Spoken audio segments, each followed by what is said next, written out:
પાલનપુર હિન્દુ સંગઠન દ્વારા ભગવદ્ ગીતાને રાષ્ટ્રીય ગ્રંથ તરીકે જાહેર કરવા માટે કલેક્ટર કચેરી ખાતે આવેદનપત્ર આપી રજૂઆત કરવામાં આવી હતી। ભગવદ્ ગીતા એ સ્વયં ભગવાન શ્રી કૃષ્ણની રચાયેલી છે, જેથી ભગવદ્ ગીતાને રાષ્ટ્રીય ગ્રંથ તરીકે જાહેર કરવામાં આવે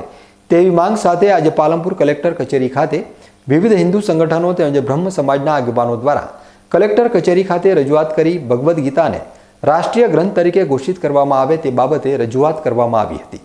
જેમાં જયેશભાઈ દવે, અતુલભાઈ ચોકસી, અંકુરભાઈ જોશી, વિજયભાઈ જોશી, ધવલ જોશી સહિત લોકો જોડાયા હતા। આજે શ્રી સમસ્ત ગુજરાત બ્રહ્મ સમાજ રાજ્ય કક્ષા બનાસકાંઠા દ્વારા ભગવદ્ ગીતાને રાષ્ટ્રીય ગ્રંથ જાહેર કરવા માટે આજે કલેક્ટરશ્રીના માધ્યમ દ્વારા અમે મોદી સાહેબને સંદેશો મોકલ્યો છે કે ભગવદ્ ગીતા એ કોઈના લખાયેલો કોઈ ગ્રંથ નથી, પણ સ્વયં ભગવાન શ્રી કૃષ્ણના મોઢે કહેવાયેલી ગ્રંથ છે,